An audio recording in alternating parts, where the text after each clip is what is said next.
this is Jeffrey Spivak, author of Buzz, The Life and Art of Busby Berkeley, and you're listening to Dave's Gone By at UNC Radio. Welcome back to Dave's Gone By on this Saturday morning. Just a little while ago, a big show opened on Broadway called Big Fish, which had to do, it was a remaking of a Tim Burton film, and they got director-choreographer Susan Stroman to do the honors. And it got mostly very, very good reviews, and her work got some terrific reviews because it's big and it's bold and there's lots of color and lots of stuff going on and geometric patterns in her choreography and the way she moves actors around in the dances. Well, there wouldn't be a Susan Stroman. There probably won't even be a Tommy Tune or other choreographers down the line had it not been for a fella named Busby Berkeley. Worked on Broadway, worked with Ziegfeld, then went into the movies and created still probably the most spectacular and amazing dance numbers ever in the history of movies. Weirdly enough, there hasn't been a legitimate full biography of Busby Berkeley until now, or until about a year or so ago, when Jeffrey Spivak sat down and wrote it. University Press of Kentucky has published it, and here's one of the reviews for it. Someone from Norfolk State University said that Jeffrey Spivak has the biographer's sine qua non, a sense of his subject's uniqueness. And I've been reading the book. I see that too. As a love for the subject, also he has a way of being able to explain, well, not only the ups and downs, the good and the bad of Busby Berkeley's life, but also to go in there of those famous choreographed numbers and explain what they are and what happens and how they work and why they're so amazing and wonderful. And so I thought it would be a really cool thing right around this time of Busby Berkeley's birthday to talk to biographer Jeffrey Spivak about his book, Buzz, The Life and Art of Busby Berkeley. Welcome, Jeffrey Spivak, to the neighborhood. Thanks for coming. Hey. Thank you very much, Dave, for having me. You had not written, prior to this book, another biography. In fact, the only book that you had written before this was a technical manual about, XTML? Yes, it's actually about SGML, which is the parent language to HTML, but that takes us off a real wrong track here with this interview. I would hope so. Let's say it was a computer book of little interest to your listeners who really want to know more about Busby Berkeley. Well, sure. So how did you go then? I mean, you knew you were a writer. How did you wind up choosing the subject of all the different other things to write about out there of Busby Berkeley? That's a good question. Actually, it was somewhat accidental, somewhat prophetic. For a long time, I had been reviewing films and other film-related business for a friend's website, and a great writer of cinema biographies by the name of Patrick McGilligan happened to see my writings, and he contacted me and wanted to know if I'd be interested in writing for a press that he consults with. And this happens to be the University Press of Kentucky. I came up with a few ideas, one of which really stuck, which was this guy, Busby Berkeley. I had seen his films. I watched one recently, and I thought, this is an interesting guy. And under a little investigation, just the preliminary stuff, I found out that this guy was married 6 times, was on trial for murder, almost committed suicide, tried to. He had a fascinating life, and his career was actually reborn. First it started off in the 1930s, but his career was reborn in the late 1960s back on Broadway again. So all those things considered, I went to Mr. McGilligan and I said, Busby Berkeley would be the perfect subject for a biography. I certainly knew somewhat a bit about the man. Lo and behold, 2 years after that initial consultation, the book is out, and it's been receiving great reviews ever since. 2 years it took you to write the book. Did you have a full-time job during that? Were you writing other film pieces at the same time? I mean, how much of those 2 years was working very directly, specifically on the book?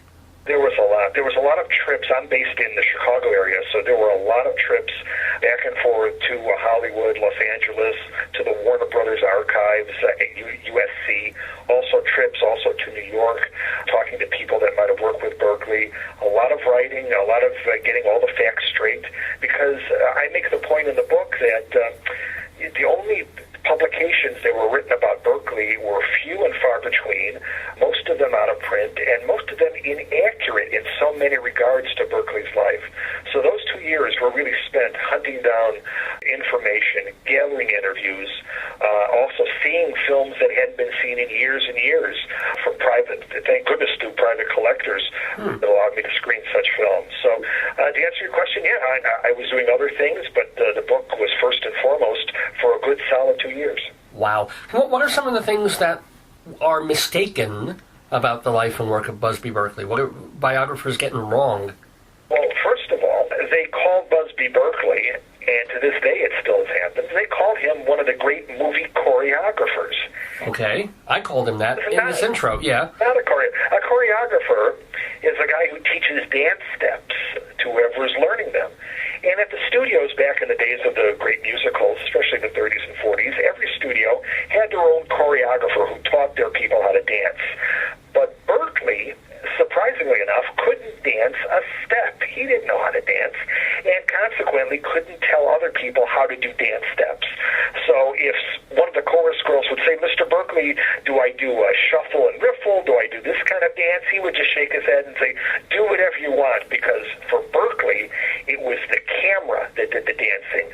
There were other people who taught the physical steps to his chorus girls, but for Berkeley, he was more interested in the spectacle and in the visual. And those spectacles and those visuals come from his time on the Broadway stage years before he ever made it to Hollywood. So one of the biggest mistakes in Berkeley's life is to call him a choreographer. Berkeley himself said, "I am not a choreographer." That term originated with other people. So that is one of the great mistakes that I attempted. But what word would you use in its place? He was a dance director. Okay. He says so as much in the credits for his movies. Dance direction by. Never says choreography by Busby Berkeley, but it would say dance direction, or in many cases, Berkeley directed full films. He would just get the director's credit. Well, yeah, when he was directing the movie, sure. I mean, I get that. I think it's more used, the word choreographer is used now sort of interchangeably. I mean, when Susan Stroman or I don't think they're teaching their dancers how to dance. They're aligning them and moving them around the stage and creating visual imagery just as much as, okay, do 5, 6, 7, 8, now do this step and do this Twyla Tharp thing. Dave, you might be right in this day and age, but back then, the term choreographer defined a very specific type of role at the studio. And like I said, every studio had them. MGM, Warner Brothers, 20th Century Fox, they all had their own people that would work with the dancers, while Berkeley would be working around camera angles and such thing. But yeah, so Susan Stroman may very well have choreography under her belt and may offer her 2 cents as to how a dance is to be done. But that is something that really Berkeley disavowed right from the beginning. Now, you mentioned also that he did his magic with a camera, directing the dance through the camera in some ways. But he was not, you would say, a real pioneer, even in the use of camera movement or editing or anything like that. You said, at least early in the book, that he was pretty stead insofar as he set the camera up, almost like portraiture, and then put the visual image in front of it. Sort of like Georges Méliès directing the early silent science fiction films that he did versus what D.W. Griffith pioneered in turning the camera into an instrument. Yes, no, maybe so? In Berkeley's case, though, he wasn't hampered by what he didn't know. He didn't know anything about Hollywood, except he didn't like the way musicals were being made circa 1930. So when he went out to Hollywood for his first picture, and at the time he thought it was going to be his only picture, he walked around the set and he saw all these cameras set up at different locations. He didn't even know why anyone would use more than one camera. And a technician on the set said, "No, we shoot from many cameras and we cut it all together." And Berkeley, with a lot of braggadocio, said, no, that's not my method. I shoot with one camera only. I mean, that really sounded like false bravado, especially as Hollywood people. But from his first film to his last, he shot every musical number with a single camera. In other words, get the shot, move the camera, get the next shot, et cetera, et cetera. And he would often do it in actual order in the way the musical number was going to be shown. So it made it very easy for his editors at the studio to because Sure. it was one camera shot at a time, not multiple cameras. So he wasn't harmed at all by what he didn't know. It's because of what he didn't know made him the famous technique that he was known for. To the very end, like I said, he always shot with a single camera. That's what made him unique.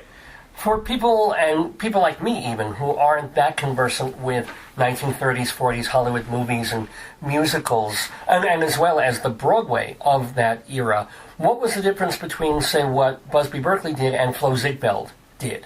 Oh, well, Ziegfeld was known for the spectacular on stage, gigantic props, lots of girls in the scantily clad outfits. A Ziegfeld show would be musical numbers interrupted by comedy skits, often a little raunchy because they were made for an adult audience.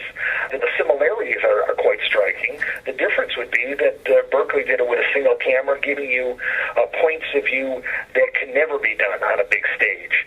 In fact, if to watch some of his classic movie numbers from the 30s that were supposedly done in front of a, quote, live audience, and to see them clap afterwards is quite a joke in itself, because what Berkeley is showing you can only be done through the medium of film. It can never be done on a real live stage. But he did... So they put... Yeah. Go ahead. But Berkeley did a dozen or so shows on Broadway with Ziegfeld or with other directors and producers as well. So what was he doing on stage back then?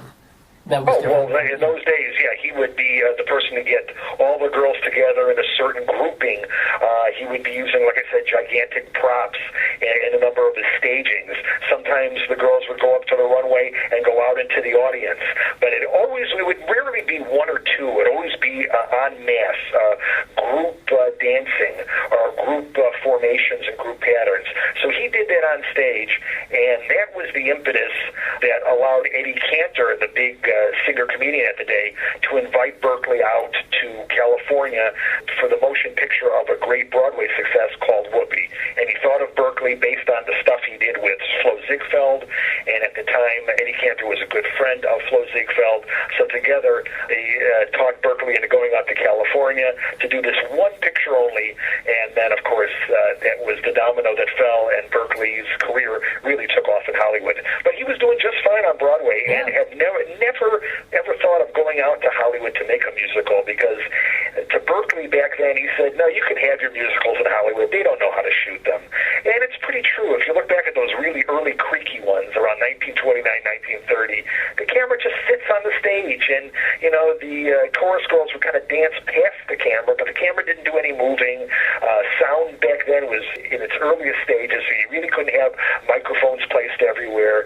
So with those restrictions, Berkeley still made a name for himself. Actually, it just brought to my mind this idea of, if you're doing a big old musical extravaganza number like Berkeley did into the early 1930s, how did he get and balance sound back then? Was everything pre-recorded and they'd lip-synced? He would get the tapping feet, what would he do? First of all, putting together a Berkeley number, one, you had to have a good number. Secondly, of course, they would record it beforehand and sing along after, although there are instances where they actually had an orchestra off-camera playing while the dancers are coming on stage. But that's how they usually did it, and Berkeleys Method, again, one shot at a time until the number is complete. And they put it all together, and that's the way it was done. So there was very little improvisation. In fact, almost none. The only improvising that was done was Berkeley in between shots when he was walking around with an eyepiece, the director's eyepiece, or his dolly that he created that allowed him to go up and down and forward and back in a smooth motion over his sets.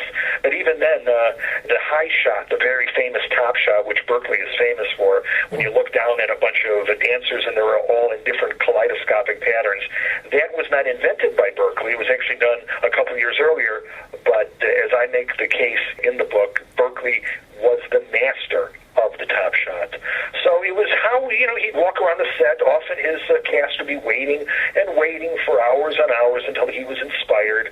Sometimes those inspirations for Berkeley came in the bathtub early in the morning with a martini on the ledge. So where he got inspired is not as important as the fact that he eventually was inspired with musical numbers that, of course, were recorded earlier and then played back when they were editing the film. Is there a thing in the book, I may be misremembering this, but did he request a special studio thing where the ceiling was higher than normal so he could do a higher top shot? Yes, there were a number of times at Warner Brothers Studio, that camera didn't go up as high as Berkeley wanted, and so they actually drilled through the top of the sound stages. And it was okay. The head of the studio, Jack Warner, let it go because the results were always perfect.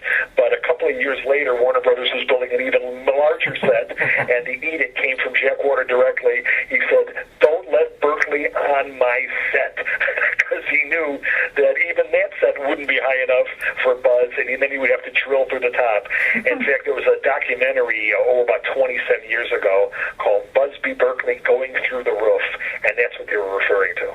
Wow. Well, we are talking, by the way, with Jeffrey Spivak, the author of Buzz, The Life and Art of Busby Berkeley, put out by University Press of Kentucky and available all the usual places that books are available. Do you have a favorite Berkeley scene number?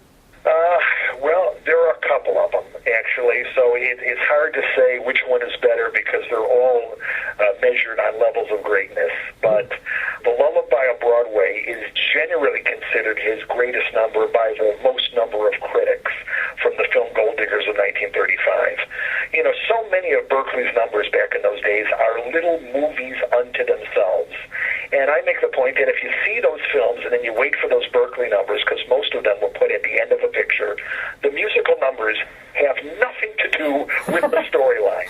It would take a couple of years later when you had people like Fred Astaire and Ginger Rogers would break into song in the middle of a conversation where things would flow progressively through the scene.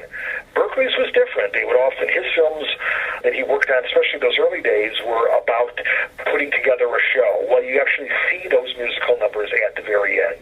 So something like The Lullaby of Broadway, The Shadow Waltz, which is another one of my favorites, that was done with those girls dancing with neon violins. Young and Healthy, also a great one. Remember My Forgotten Man, and probably the greatest of all Aquacade numbers, those are musical numbers filmed in water, was the number By a Waterfall from the film Footlight Parade. To me, that would be Berkeley's greatest musical number. But like I said, there are so many great ones. Why quibble? The ones that you're mentioning, are they mostly with Warner's? Because then he flipped studios and he didn't quite get the budgets that he used to, at least in the 30s times, right? And that was another reason for writing the book, is that so many people thought of Busby Berkeley only for those black and white Warner Brothers numbers with the large amount of chorus girls, choreens, and all those patterns are kaleidoscopic. But Berkeley had a second career after Warner Brothers that many would say was equally as important to his life. He left Warner Brothers during, there was contracts, and his type of musical number had faded. Like I mentioned, Fred Astaire, there was a new naturalism in filming musical numbers that kind of made Berkeley's a little outmoded in 1939.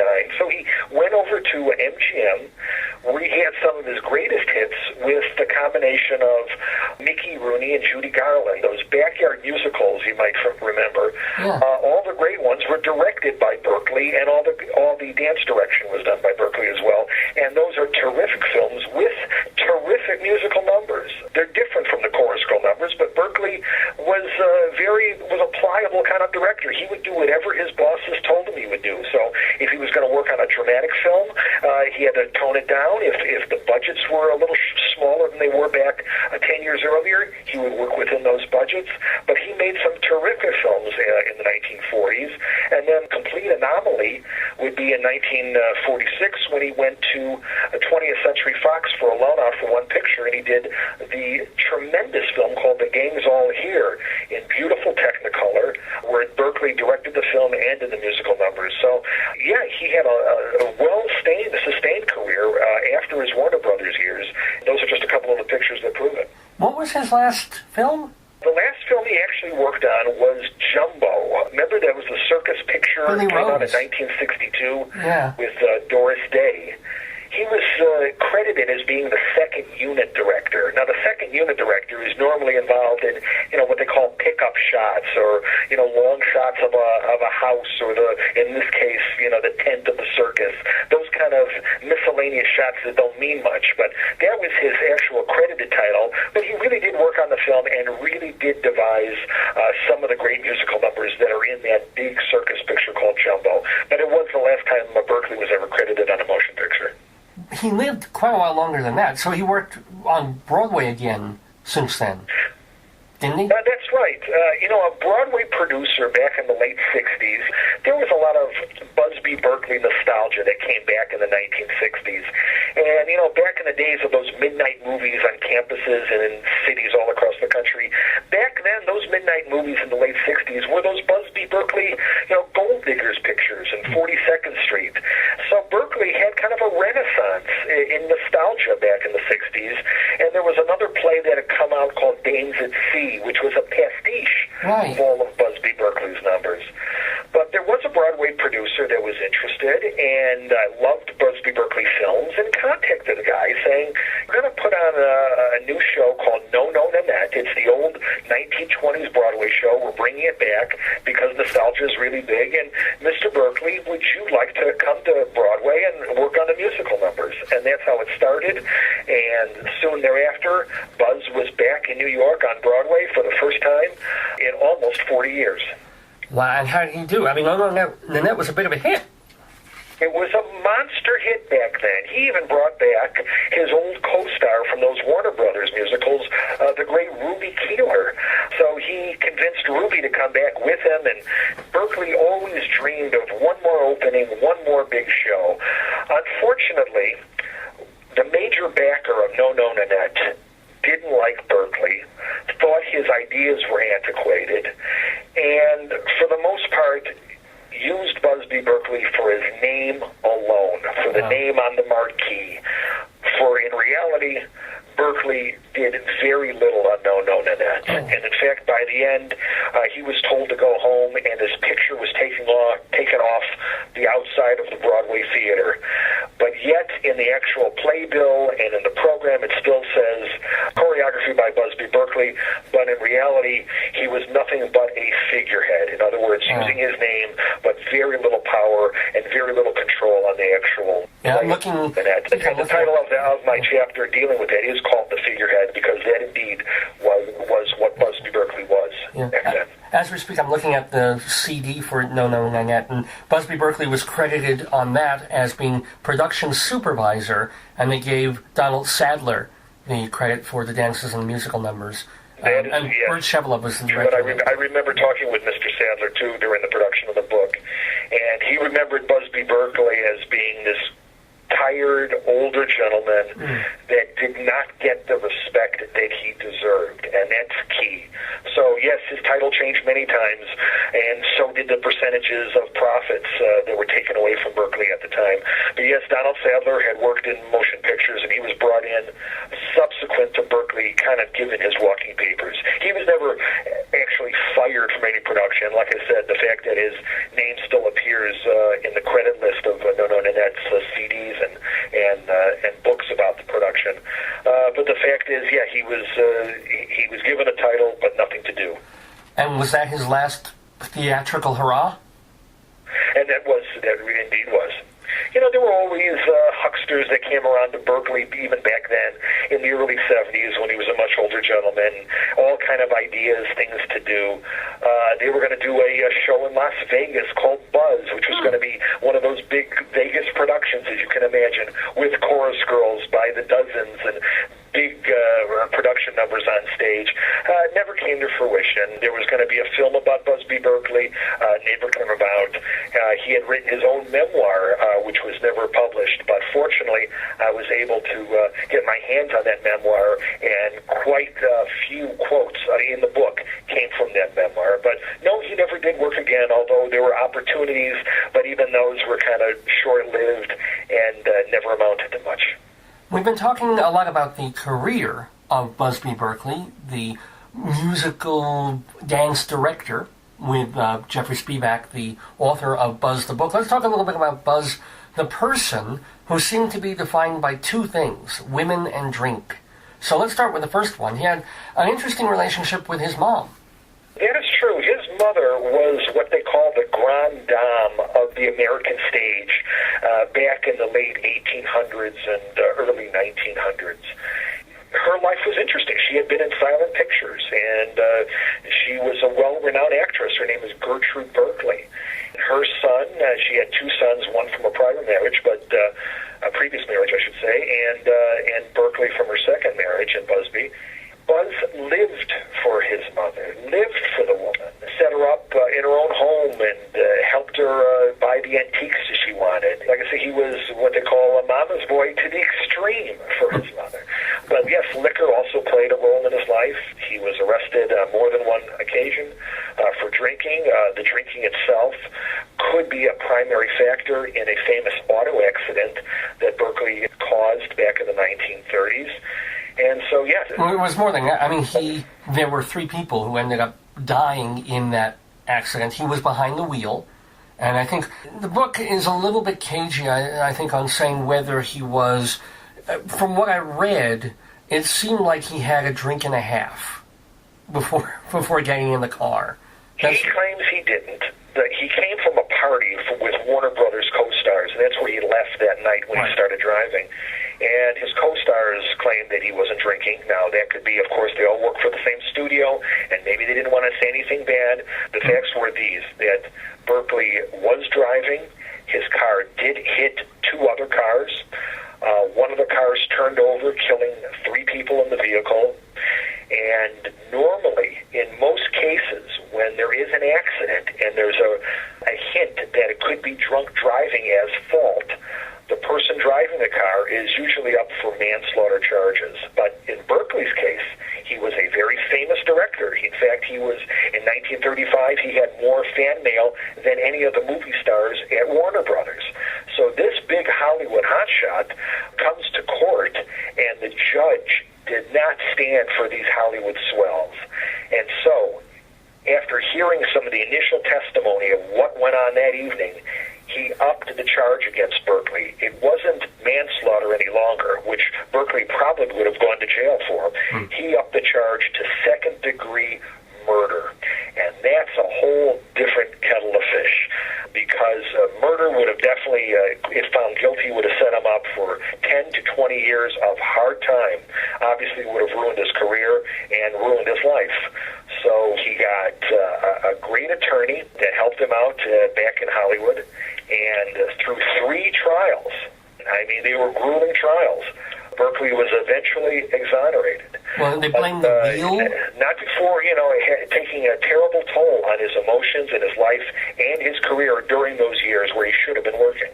Well, yes, and I mean, he did deserve it. He got into that car, he drove, it's very likely he was drunk.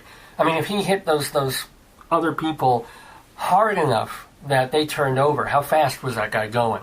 But there was the circumstances being as follows, one of which that my book uncovered that I have not found anywhere else was one that once he left the party, one of his tires in the front blew out, and he had it fixed. And it wasn't 20 minutes later, while still on the highway, his other front tire blew. Now, the odds of that happening are extremely rare, but his second front tire blew, and that caused Berkeley to lose control of his car. So was he a drunk driver driving drunk like a crazy person and just went over the median and attacked another car?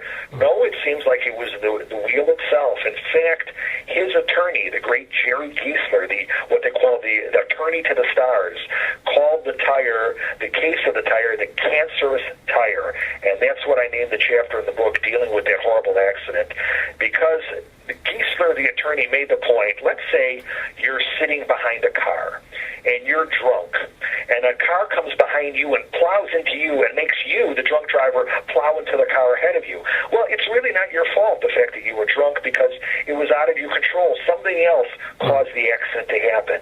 And that's what Busby Berkeley's lawyer convinced the jury, that no matter, even if he was drunk, it was the drunkenness that did not cause the accident. It was the blown tire.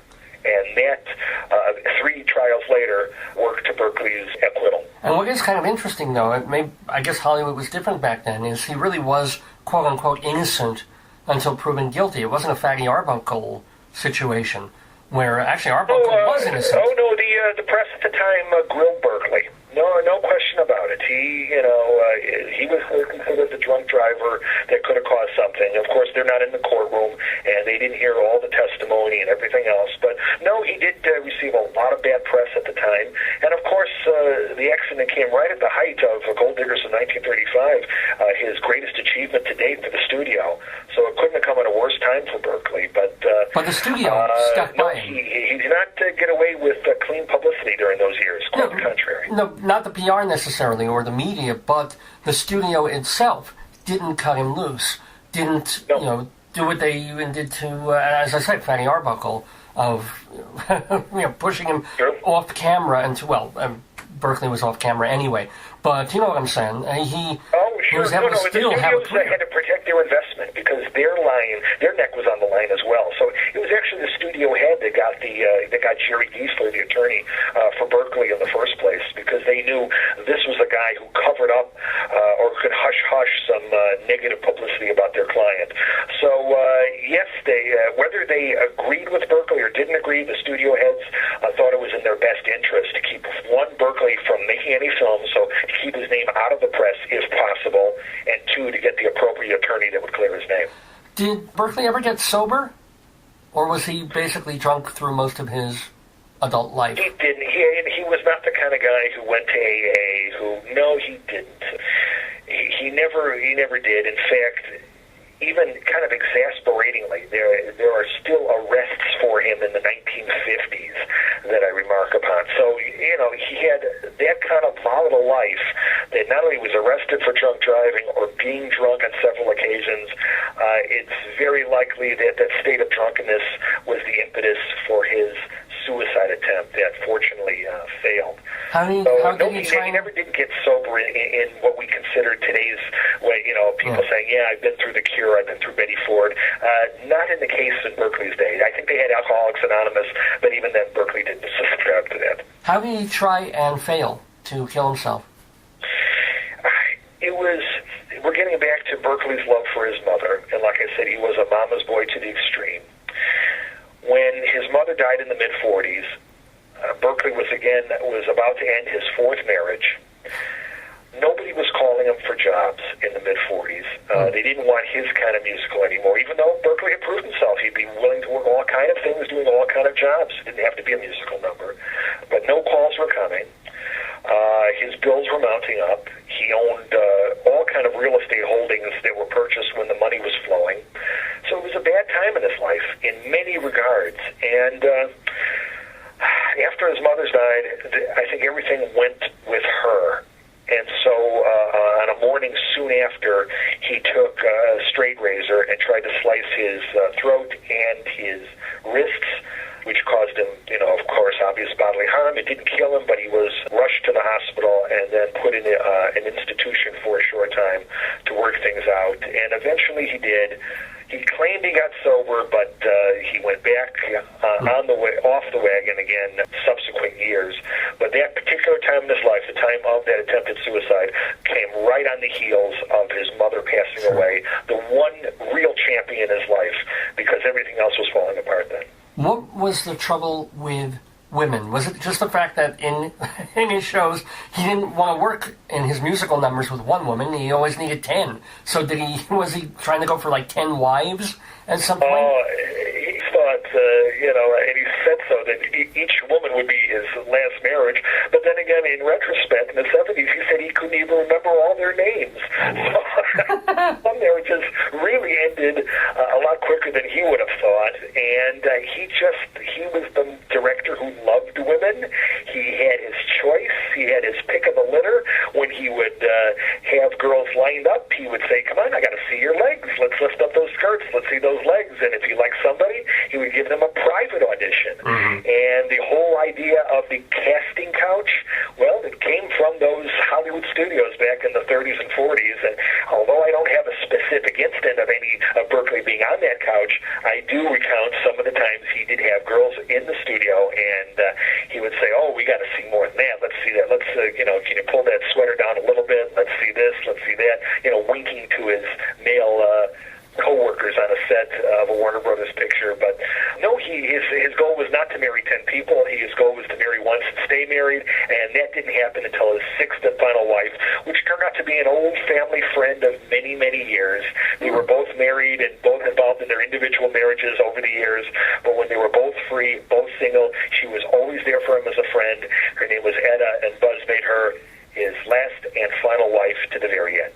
And so that was kind of a good marriage for him, ultimately, and it was his best marriage. In fact, I drove, where Busby Berkeley, he used to live in the most ostentatious mansion in Hollywood on Adams Street in Los Angeles in Hollywood. And it's a beautiful mansion. I have a photograph of it in the book.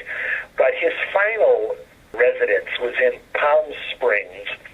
It was a small little one-floor tin-roofed house, nondescript, but he lived there with his final wife, and he said finally he has not a house, he has a home.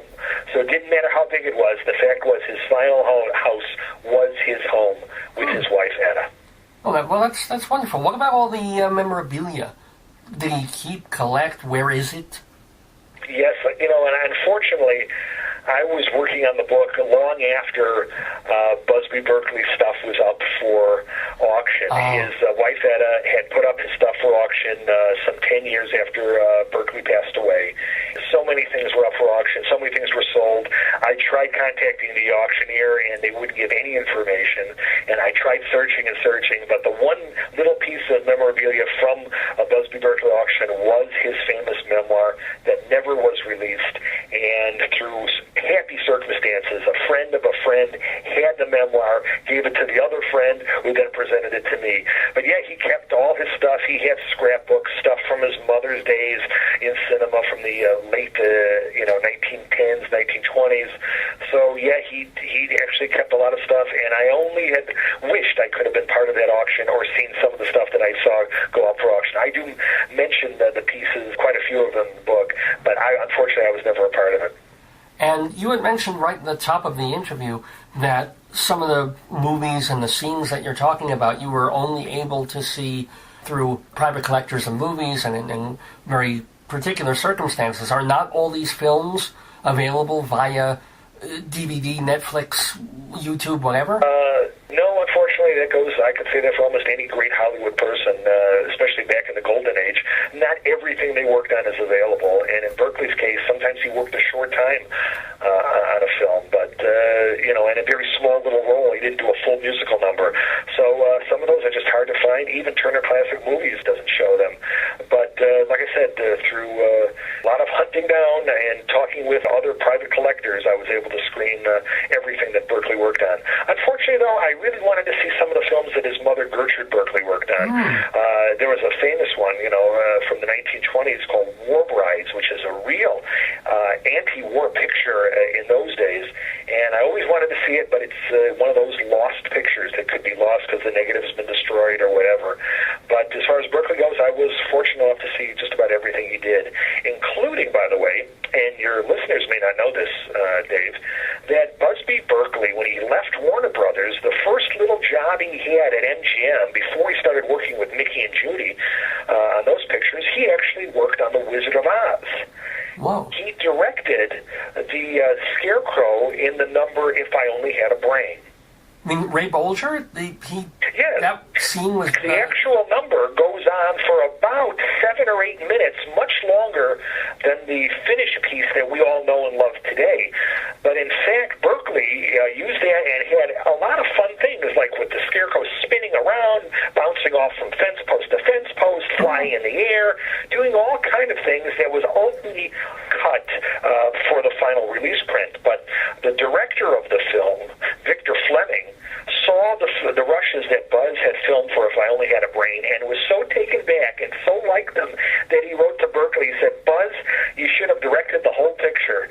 And, we all know how great The Wizard of Oz is, but can one imagine what the film would be like if Busby Berkeley directed the entire thing? I mean, the poppy field, the lollipop, you can even the tornado, all of it. And if you want, you can see that the number in its complete form that Berkeley worked on is available on the Blu-ray releases of The Wizard of Oz, the one that came out this year and the one that came out just a couple of years ago. They do allow the entire numbers. You can watch that as an extra on those discs. That Sounds way, way cool. And it's been way cool talking to Jeffrey Spivak, which leaves us really with the important final question. Now that you've written your Berkeley book, did you say somewhere that your next book is about Lee Marvin? Well, the publishing business is kind of funny, Dave. I'll tell you why. After I finished Berkeley, I wanted to work on my next book. Again, I wanted to write a book about a biography about an actor who doesn't have a book dedicated to him. Berkeley didn't, so that's why I went with Berkeley. I wanted to do next on somebody that I really enjoyed, because when you're writing a biography, you got to live with that person for a lot of years. So I always liked Lee Marvin as an actor. Thought he was great. Turned out there were no real biographies about him, no birth-to-death biographies. There were a couple of books written by his ex-wives, but those are different for different reasons. So my next book was going to be Lee Marvin. I had written a proposal and was shopping around the book until I found out on Amazon.com that, guess what, there was a biography of Lee Marvin coming out in just a couple of months from a man who knew the family, who had been working on it for some 20 years, et cetera, et cetera. So that project has been canceled. So I'm looking for my next project right now. In the meantime, Busby Berkeley still rules the day for me. And if the government, I don't know, when this is being taped, the government is still in shutdown, but I have been invited by the Smithsonian Institution as part of their exhibition called Dancing the Dream to discuss and show 2 Busby Berkeley classic films from the 1930s at the Smithsonian Institution at the end of October, on October 27th, in which I'll be not only presenting, but I'll be autographing the book as well. And that all, of course, depends on if the government opens up again. In the meantime, the Smithsonian is closed for business, but I'm keeping my fingers crossed that a compromise will be reached very soon. Well, we're keeping our fingers crossed for Jeffrey Spivak. So fun to talk to you about Busby Berkeley, so knowledgeable about it. Everybody, please go get the book, The Life and Art of Busby Berkeley. Buzz, the actual title there, University Press of Kentucky. Is it Kindleable, iPadable, all that sort of thing? Is it digital? Absolutely. It's available on Kindle. And available for the Nook as well. It's available in digital form as well. But I'm old-fashioned. I always like the hardcover because just try to get an author's signature on a Kindle.